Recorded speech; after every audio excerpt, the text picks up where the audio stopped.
السلام علیکم، کیسے ہیں آپ لوگ؟ اللہ پاک آپ سب کو اپنے حفظ و امان میں رکھیں۔ جیسے کہ آپ جانتے ہیں کہ 16 مارچ سے کرونا وائرس کی وجہ سے تعلیمی سرگرمیاں منسوخ کر دی گئی تھیں،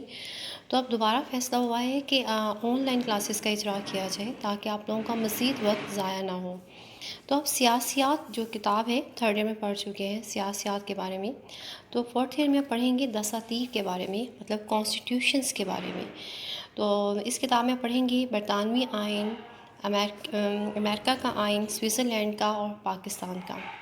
اب برطانوی آئین کیا ہے؟ اب اسے پڑھیں گے، برطانوی آئین کی نوعیت پڑھیں گے، اس کے ماخذ پڑھیں گے اور اس کی روایات کے بارے میں جانیں گے، اس کی نمایاں خصوصیات، اس کا ارتقاء کیسے ہوا،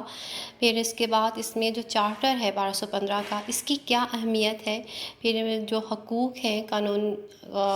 وراثت کے حقوق ہیں، ان سب کے بارے میں، برطانوی بادشاہت کے بارے میں، اس کا ارتقاء اور تاجدار کی حیثیت، اختیارات اور یہ بادشاہت اب تک کیوں قائم ہے، برطانوی کابینہ کے بارے میں، ارتقاء پر، اور اس کے بعد کابینہ کی ساخت کیسے ہوتی ہے، اس کے فرائض کیا ہیں، اس کے اختیارات کیا ہیں۔ اور نمبر 6 پہ پڑھیں گے برطانوی وزیر اعظم کے بارے میں، اس کی حیثیت، اس کے عہدے کا ارتقاء کیسے ہوتا ہے، اس کا انتخاب کیسے کیا جاتا ہے، جو کابینہ ہے اس کا چناؤ کیسے ہوتا ہے، پارلیمنٹ کے بارے میں، اس کی بالادستی کے بارے میں، اقتدار اعلیٰ، دارالعوام، اختیارات و فرائض، اسپیکر کے اختیارات کیا ہیں، حزبی اختلاف کے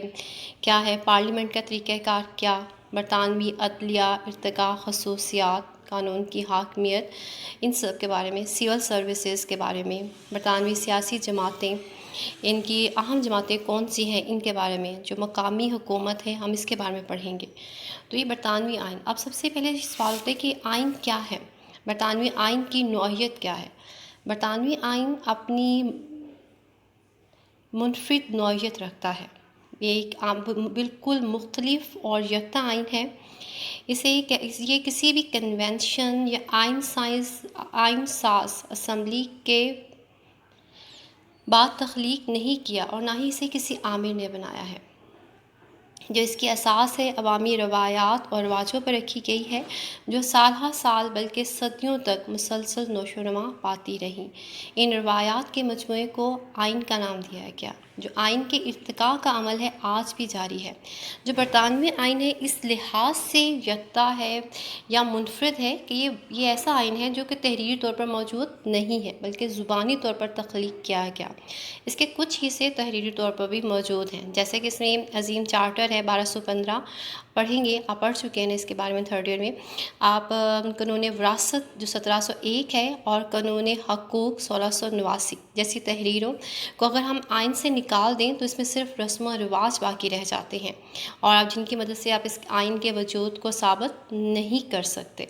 یہی وجہ ہے کہ جو بعض ناقدین ہیں برطانوی آئین کو سرے سے تسلیم ہی نہیں کرتے، ان کے نزدیک یہ آئین ہے ہی نہیں، کیونکہ وہ صرف اس آئین کو مانتے ہیں جو تحریری شکل میں موجود ہو۔ تو برطانوی آئین کے کچھ حصے تحریری طور پر موجود ہیں لیکن باقی حصے زبانی طور پر موجود ہیں، اور اگر ہم ان جو تحریری طور پر حصے موجود ہیں اگر ہم انہیں نکال دیں تو برطانوی آئین میں صرف رسم و رواج رہ جاتے ہیں، اور یہی وجہ ہے کہ ناقدین اس آئین کو سرے سے تسلیم ہی نہیں کرتے، اور کچھ کا تو یہ کہنا ہے کہ برطانیہ میں کوئی آئین سرے سے موجود ہی نہیں ہے۔ تو آئین کیا ہے؟ قوانین کا مجموعہ ہے جس کے مطابق کسی بھی ملک کا نظم و نسق چلایا جاتا ہے۔ تو اب برطانوی آئین کے اب اس کے بارے میں ہم یہ بات کریں کہ یہ نظریہ کہاں تک درست ہے کہ برطانوی آئین ہے یا نہیں ہے، تو اسے ہم سب سے پہلے ہم یہ دیکھیں گے کہ جو برطانیہ کا جو نظام ہے، حکومت کا نظام ہے، وہ طے شدہ اصول، اب جو انہوں نے اصول قائم کیے ہوئے، اصول بنائے ہوئے ہیں، اس کے مطابق وہ اپنے ملک کے نظم و نسق کو چلا رہے ہیں۔ تو برطانیہ میں ہمیں ٹھوس آئینی جو ادارے ہیں ان کا وجود ملتا ہے۔ تو یہ اس کے بعد ہم دیکھتے ہیں کہ پارلیمنٹ جو ہے ان کے پاس کابینہ ہے، عدلیہ ہے اور دیگر مضبوط ادارے ہیں جو اپنا کام صحیح طور پر کر رہے ہیں، اور اس کے بعد ان کے پاس رہنما اصول موجود ہیں اور وہ صدیوں سے ان پر عمل کر رہے ہیں۔ یہ سچ ہے، ہم اس بات سے انکار نہیں کر سکتے کہ یہ جو اصول ہے تحریری شکل میں بہت کم ہے، لیکن جن رواجوں اور روایات کی بنیاد پر یہ پروان چڑھے ہیں وہ بہت مضبوط اور جاندار ہیں۔ ٹھیک ہے، جب آپ ان اداروں کا نظام دیکھتے ہیں، کابینہ کیسے کام کر رہی ہے، پارلیمنٹ کیسے کام کر رہی ہے، عدلیہ کیسے کام کر رہی ہے، تو ان کے اصول تو آپ کو تحریری طور پر نہیں ملتے، لیکن اس کے باوجود ہم یہ دیکھتے ہیں کہ یہ بہت مضبوط ادارے ہیں۔ تو اس کے پیچھے کیا ہے، وہ روایات ان کے روایات ہیں، اور اس کے بعد ہیں جو کہ مضبوط ہیں۔ عوام جو ان کے ہیں یا پھر سیاستدان تو روایات کا احترام کرتے ہیں، اور اس کے بعد جب ان روایات کے مطابق ادارے قائم کیے جاتے ہیں تو ان کی کارکردگی جو ہے منظم انداز میں دیکھی جا سکتی ہے، اور جو عوام اور جو ملک کے عدلیہ ان روایات کو مکمل طور پر تسلیم کرتے ہیں۔ ان روایات کی بنیاد پر جو ادارے قائم کیے گئے ہیں، تو ظاہر ہے جو عوام ہے، سیاستدان ہے، سب ان روایات کو تسلیم کرتے ہیں، اور یہ غیر تحریری اصول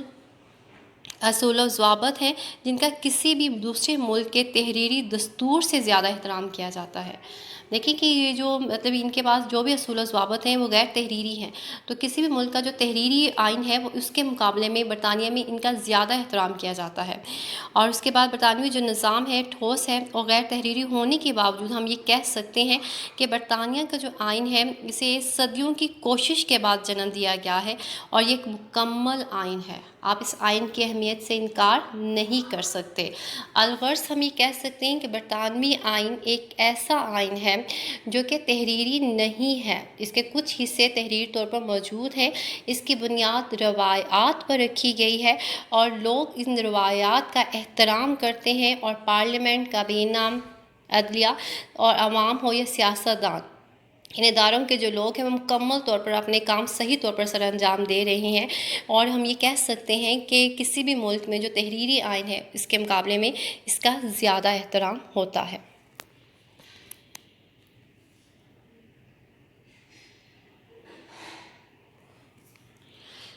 برطانوی جو دستور ہے اس کا وجود کئی اداروں کے نوشنما اور ان کے طریقہ کار سے وابستہ ہے، کیونکہ دستور کے ہونے کا معیار ادارے ہیں نہ کہ کاغذ کے پرزے۔ ظاہر ہے جو ادارے ہیں وہ اپنا کام کر رہے ہیں، تو اسی وجہ سے وہ کہتے ہیں کہ ہم اس بات کو تسلیم کرتے ہیں کہ کاغذ کے پرزے معیار نہیں ہے، بلکہ ادارے ہیں جو کہ اپنا کام صحیح طور پر سر انجام دے رہے ہیں۔ تو برطانوی آئین جو ہے یہ ایک بالکل مختلف اور یکتا آئین ہے، اور ظاہر ہے جیسے کہ ہم جانتے ہیں کہ ایک فرانسیسی جو فلسفہ دان ہے اس کا کہنا ہے کہ ہر قوم اپنی الگ خصوصیات رکھتی ہے، اس کا اپنا مزاج، کردار اور انداز ہوتا ہے، اور اسی کے مطابق اسی کے جو کردار، مزاج، انداز، خصوصیات سے عبارت ہوتے ہیں۔ سیاسی زندگی پر بھی قومی کردار کا اثر ہوتا ہے۔ برطانوی جو آئینی نظام ہے اگر دیکھا جائے تو بالکل یہ رائے بالکل صحیح معلوم ہوتی ہے۔ جو برطانیہ کے عوام ہیں ان کے کردار اور مزاج کی بہترین عکاسی ان کے غیر تحریری آئین سے ہوتی ہے۔ برطانوی قوم نے جو اپنے آئینی اداروں کو تشکیل دیتے ہوئے بڑے دلچسپ انداز اپنائے ہیں، اور اس کے بعد کسی بھی نسل نے یہ مناسب نہیں سمجھا کہ وہ برطانوی بادشاہت کو ختم کر دے۔ برطانوی عوام کو اپنی قدیم اداروں اور روایات سے پیار ہے، اور اس کا اظہار ان کے اداروں کے قیام سے ہوتا ہے، اور آج تک ان کے ہاں یہی وجہ ہے کہ بادشاہت قائم ہے۔ تو وہی بات بار بار وہ کہہ رہے ہیں کہ جو برطانوی آئین ہے اس کی بنیادی طور پر کیا بات ہے کہ وہ اپنے آئین سے محبت کرتے ہیں، ان کا جو ان کا آئین ہے غیر تحریری ہے، لیکن روایات پہ قائم کیا گیا ہے، اور وہ روایات کا احترام کرتے ہیں۔ تو اسی طرح اپنی اس کی برطانوی آئین کی نوعیت ہے، اور یہ مسلسل ارتقاء کا نتیجہ ہے۔ برطانوی قوم کی کئی نسلوں نے اسے سنوارا ہے، اور اس کے بعد جو ادارے ہیں کسی وقتی سوچ کی پیداوار نہیں ہیں، کہ ایسا نہیں کہ خود بخود بنتے چلے گئے ہیں،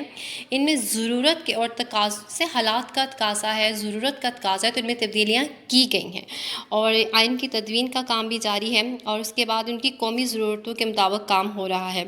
اور یہ برطانوی جو آئین ہے برطانوی قوم کے کردار کا مظہر ہے، اور یہ بالکل منفرد ہے، اور اس کے بعد ضروری نہیں کہ جو آئین برطانیہ نے اتنی کامیابی سے چلایا ہے کہ دوسری قوم بھی چلا سکے۔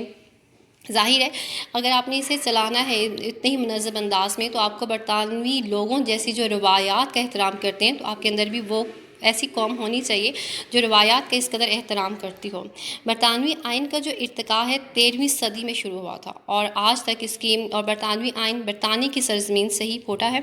اور اس میں کسی بھی انہوں نے اس آئین کو بنانے کے لیے کسی بھی بیرونی مدد کا سہارا نہیں لیا یا نظریے کا سہارا نہیں لیا، اور یہ غیر تحریری روایات کی بنیاد پر قائم ہونے والا ایک ایسا آئین ہے جو مسلسل ارتقائی عمل کے بعد وجود میں آیا ہے اور جو مکمل طور پر برطانوی ہے۔